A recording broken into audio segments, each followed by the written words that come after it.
Welcome to our new video. In this video we are going to talk about Scream movie. So without wasting any time, let's get started. The film opens with youthful Casey Becker, Drew Barrymore, receiving calls from an unidentified guest.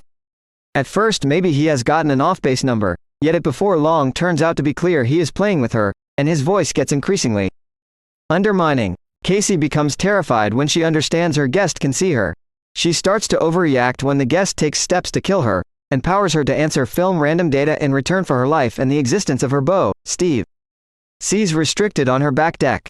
In the wake of killing Steve, the guest tortures Casey until at long last breaking into the house and pursuing her. He is wearing a dark ensemble with a white phantom cover over his face.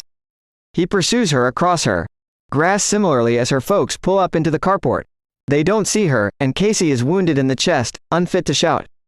Subsequent to killing Casey, the killer strings up her body in the backyard for the Guardians to find.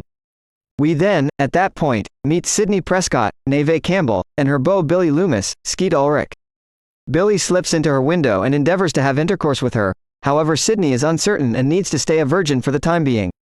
They are nearly found by Sidney's dad, Neil, Lawrence Hecht, and he comes into Sidney's space to talk about the way that he is leaving town. We discover that Sidney's mom was killed just about 1 year prior, and that Sidney and her dad are separated from everyone else. Sidney's declaration distinguished Cotton Weary, Liev Schreiber, as the executioner, in spite of the fact that Cotton swears that he is blameless. The following day, Sidney's school is buzzing with insight about the homicide, and classes are briefly dropped. Sidney concludes that since her dad is gone and she is distant from everyone else, she will remain with her closest companion Tatum. Rose McGowan. Sidney, Tatum, and Billy sit with their gathering of companions, which incorporates Randy, Jamie Kennedy, who is fixated on thrillers, and Stu, Matthew Lilliard, a class jokester type who used to date Casey Becker. Sidney returns home to trust that Tatum will get her. The telephone rings and she hears an unusual voice, the very one that was on the telephone with Casey. At first she thinks it is Randy messed around, however the guest turns harmful and raises Sidney's mom. "Do you want to kick the bucket, Sidney? Your mom sure didn't." The executioner rises out of a storage room in Sidney's home and a pursuit begins all through the house, and Sidney secures herself in her room and dials 911.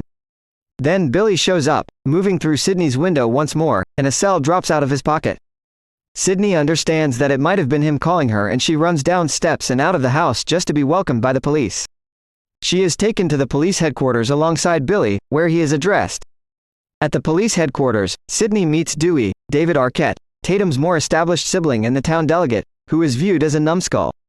Outside the police headquarters, she is defied by meddling columnist Gale Weathers, Courtney Cox, the essayist of an Uncover about the homicide of Sidney's mom.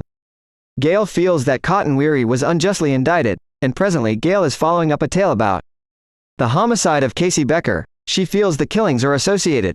Tatum takes Sidney to her home, where she receives another call from the executioner, who tells her, "You got some unacceptable person, Sidney." Again. The following day at school, Sidney is undermined by the executioner while she is in the washroom, yet she gets away. School is finished and a check-in time is set up, so the gathering of companions choose to set up a party. Gale Weathers takes a cameraman to the party trying to converse with Sidney, yet Dewey blocks her. Both of them talk and appear to have a shared warmth for each other. They enter the party and Dewey decides not to bust the partygoers for underage drinking. During the party, Billy and Sidney go higher up and Sidney engages in sexual relations with him.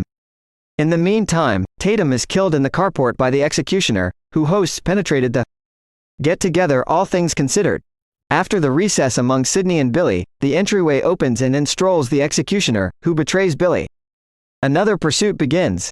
Dewey is wounded. Storm, in her newsvan, steers to try not to hit Sidney and runs her vehicle down a slope, striking a tree and having all the earmarks of being killed. Sidney winds up in the house confronting Randy and Stu, both guaranteeing the other is the executioner. Stu is competing to come inside and get the weapon, while Randy needs to leave. Ultimately, Billy staggers down the steps, bloodied, and gives Randy and Stu access to the house, shooting Randy and going to uncover that the blood is phony. Billy was just claiming to be wounded. He was supported by his accessory, Stu. The two of them are the executioners. Billy additionally uncovers that he was liable for killing Sidney's mom, who took part in an extramarital entanglements with his dad. Billy accused Mrs. Prescott for the disintegration of his folks' marriage, and killed Mrs. Prescott out of retribution.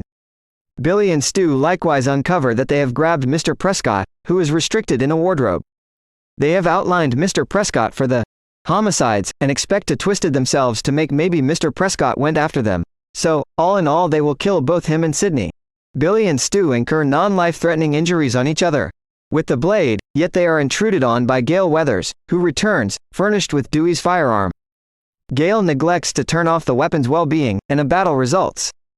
Sydney strikes back at her victimizers, killing Stu with a TV and shooting Billy in the head with the firearm. Dewey is uncovered to be alive, as is Randy. All finishes well as Gale reports that the Mocker house has been the location of what appeared to be some genuine unnerving film. If you liked the video, give the big thumbs up and make sure to subscribe. See you in the next video.